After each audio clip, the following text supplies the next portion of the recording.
All right, welcome to level 4 of our cylinder mastery lessons. And so today we're going to take that last lesson number 3 with the overlapping cylinders we took into the distance and we created this whole world and you went through and shaded yours. But now what can you do with something like that besides just a simple design? And so here in the building, sometimes we like to do a Grand Canyon style drawing. And that is a lot of fun to do. And I'll show you what some of those examples can look like. Okay, I had to pause it. I couldn't find my, my example, but here it is now. Um, and so here is that same project we just did on lesson 3, but taken into something more natural. So this is well, you're not going to find a Grand Canyon that looks like this, but we are attempting to make it look more realistic as far as something you would find in nature. Okay, and so this is just an idea as to how you can use those in a different way.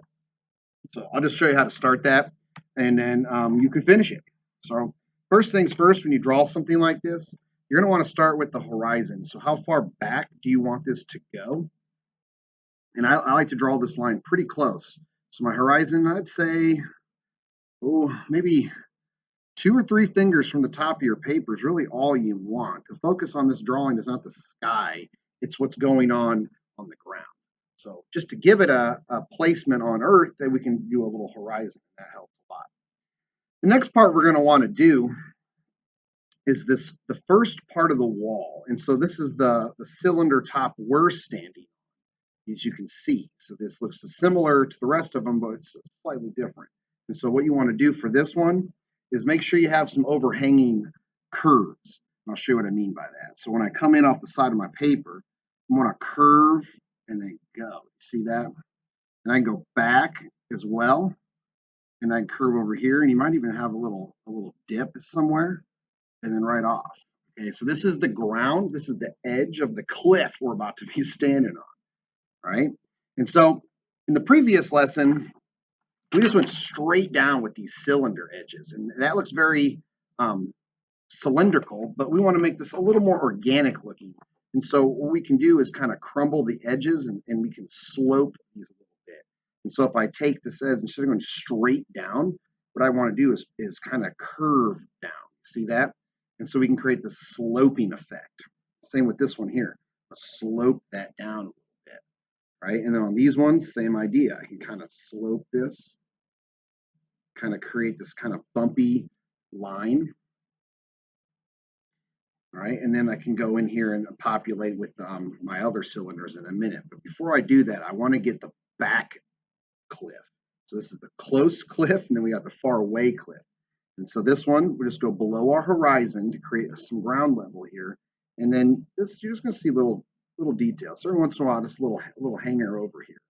Okay, and then maybe this goes up right here, and then right off the page. Don't do too crazy with that, but those will be the very last ones you do, and then you'll just drop in some of those lines, just to give the effect of this wall. It's got some curves to it. Right now from here, I'll go ahead and start to populate this. Now, if you want it to look a little more natural, you want to maybe kind of fit these in like puzzle pieces. So you can create this type of a curve here. And so I can see how this maybe fits into that piece. Maybe they broke off or something, right? And then I'm going to go over here. I'm going to continue this off the edge over here. See that? There, right? And then I'll just slope this one down there. Slope that one down. You could connect those two as if you could walk right down the edge of this. I'll do one over here, right off the page. You definitely want to have these right off the page. That'll give an illusion of a much larger world out there. And then let's do a little smaller one right here. Okay, and really squish them as they move further back. They'll get smaller, and even more squished. And I want one more. There's one more. Okay, that'll do. Right. So now it's time to just do those edges. Okay, these ones kind of want to slope these too. You don't have to. They can go straight down like that. That's okay. But for a more natural, you want to kind of crumble this a little bit as it goes. And I kind of crumble The rocks are eroding away.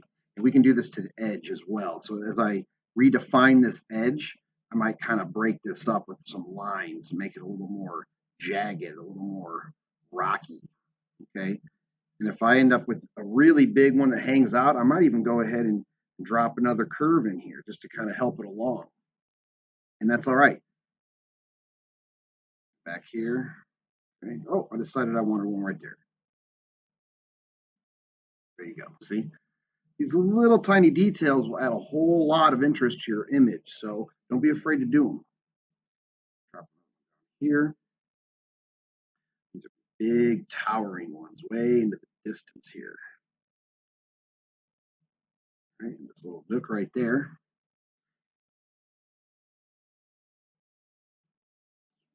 And this one kind of tower off, then drop in. So you got a little bit of an overhang here. That's fun to do. Drop that one in. Slip this one a little more into that one. All right, and I think, oh, we got to get this one right here. So double checking you got them all. I think I got them for the most part. If you see one later, you can always get it. Now the back wall, okay? This is can be a little tricky if you're not paying attention to what you're doing. But you're going to find these overhangs, just like you found them up here. Now these are going to go this way, right down. Just keep them going. You can do as many or as little of these as you like. That's totally up to you. Right, so now at this point, I'll be adding details such as cracks into my wall, maybe a little cactus growing, maybe some plants growing. I could do a little mountain range in the background. You can do a simple mountain range. I just do a line that just kind of grows, and I just kind of imagine myself climbing this mountain. Maybe there's a little cliff space here. Just let your pencil kind of be jagged, and then you can overlap that line. That's a nice little touch. And then this one may have a big tower right here, big tower rock. See that? I can go over, and if you like, you do these kind of mountains, that's fine. A little dip there and a little climb, just like that.